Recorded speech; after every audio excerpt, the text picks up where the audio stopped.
Shalom, everybody. Today is Genesis chapter 10 and Genesis chapter 11 as well.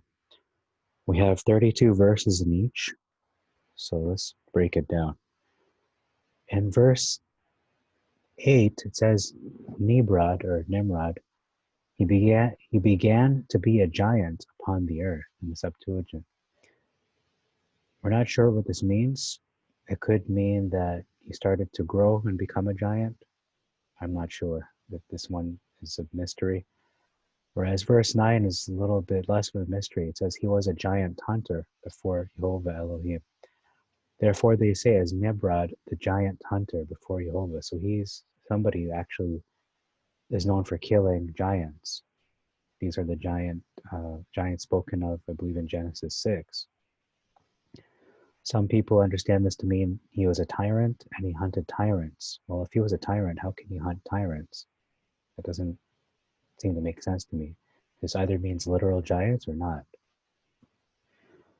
Verse 24, it says here, Arphaxad begot Canaan, and Canaan begot Salah, and Salah begot Eber. Now look at the MT, it says, Arphaxad begot Salah, and Salah begot Eber. So what happened here? What happened to Canaan? Well, we're going to take a look. So I'm in Luke chapter 3. So you can see in this lineage of Yehoshua, let's just compare it to what we read here in Genesis 10. In verse 24, it says, Arphaxad begot Canaan, and Canaan begot Salah. So let's see if Luke 3 lines up with that genealogy. Let me just move this in my way.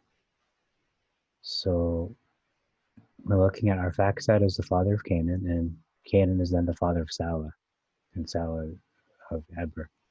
So we should see that clearly here. Okay, so I see that Arphaxad is the father. This is going backwards, but Arphaxad is the father of Canaan. There you go. And Canaan is the father of Selah, or Shelah. And Shelah is the father of Eber. So there you go. It's the genealogy of Yehoshua, because it says here, this is the ancestry of Joseph, of his father, and also, I believe, of Mary as well. They have a very similar bloodline from David, I should say. They're both from the house of David. Just if there's any contention, they're both from David. And you can see Adam is the son of Elohim.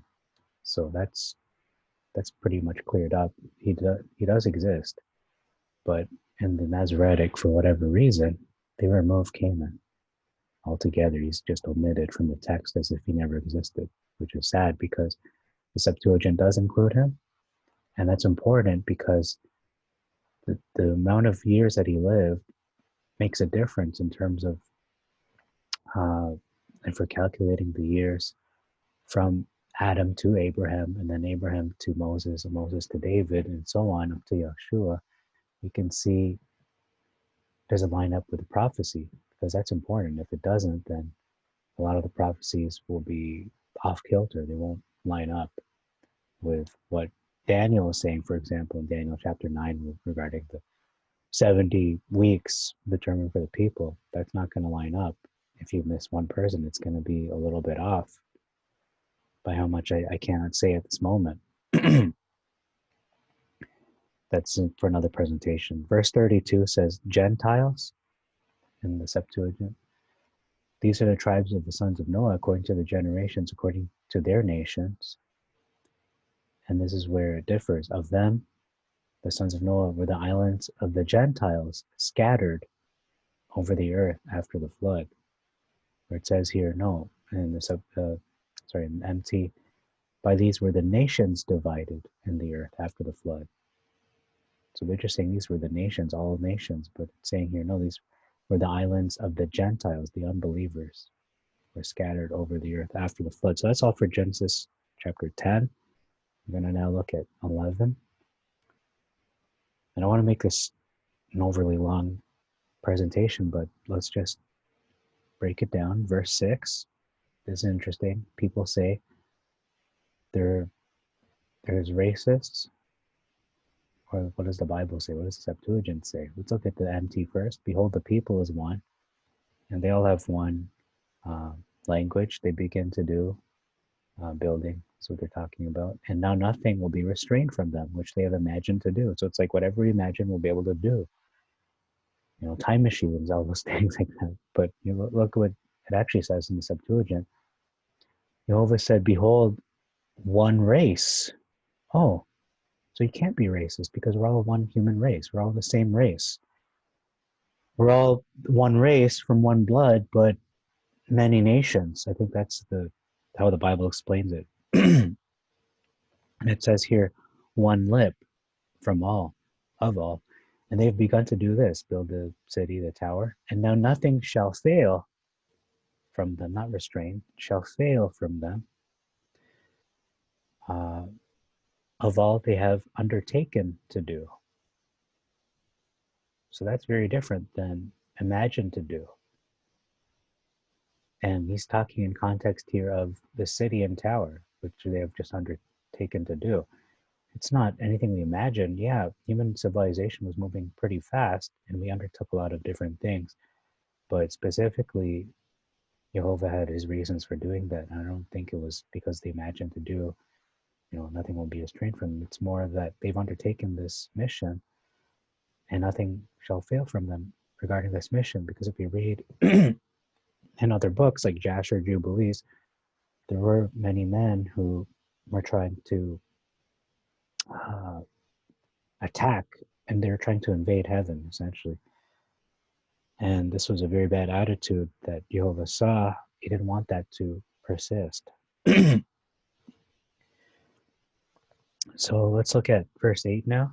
It says here, they left off building the city and the tower. That's after their language was confounded. Whereas in the Masoretic, it just says city, it doesn't say the tower for some reason. Verse 12, there's a difference of 100 years. Arphaxad lived 135 years. And then in verse 12, Arphaxad lived 35 years. So we know now, based on my previous video on Genesis chapter 5, that this was in fact a translation error. This shouldn't even read 100. It should mean Arphaxad lived 35 years. So this actually has it correct for once. And the reason why is because if you add all these years as is, 100, all these years as Septuagint presents it, again, look at my previous video, you'll see that Abraham will be born after Moses, after King David. Doesn't make any sense. You'll be in the year 3000 something, and that just doesn't make sense. It doesn't line up historically. It's very, it's absurd, essentially. So that's why this is a mistranslation. You have to take all these hundreds and not include them. So, for example, next one, Salah lived 130, it would be 30 years, just like it says here. So these translators understood. Actually, they took it from the Hebrew text. It wasn't based on the Greek. Septuagint was based off a Masoretic, which was in Hebrew, which was also ironically based off a Greek text, I believe. Let's look at verse 13 again. It says here, Arphaxad lived and he begot Canaan 400 years and begot sons and daughters. Canaan lived 130 years and begot Salah.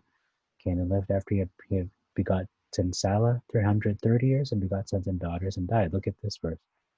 Arphaxad lived after he begot Salah. Where's Canaan? Completely missing. And this verse is way shorter than this one. There's got to be a reason. There's some kind of there's a rationale why they removed Canaan, which I cannot determine at this time. Maybe they wanted to push their own narrative. I'm not sure what that is. But as we read in Luke chapter 3, that narrative continues from the Septuagint. It backs that up, not the Masoretic. So if you're trying to prove what version of scriptures Yeshua, Jesus Christ, and his disciples in the early New Testament used, you can see that completely backs up this. And on many, many occasions, when they refer to Psalms and many other places in the Old Testament, they quote directly from the Septuagint, not the Masoretic. There's a clear conflict there, is a clear distinction that they just don't line up at all with the New Testament even. So looking at verse 24, this is a big difference. It's not just 100, this is a big difference. Nahor lived 179 years. Okay, 179, right. So what does it say here? 29. That's a big typographical error. So I go with this, not 100, but I go with 79 years. 25 is the last verse we're looking at. It also has a numerical difference. Terah was 125. Nahor lived after he had begotten Terah 125 years after Terah was born. So, and then he died. Whereas it says here, after he begot Terah, it was 119 years. Whereas we know now, this is now 25 years. Most likely. So that's all I have to say. There's a short presentation today. We'll look at Genesis 12 tomorrow. I just want to thank you for watching. Jehovah bless you. May he make your way prosperous, and may you have the heart to fear him, to love him with all your mind, with all your strength, all your soul, and to love each other, fellow Adam, as Yeshua loved us. Thank you.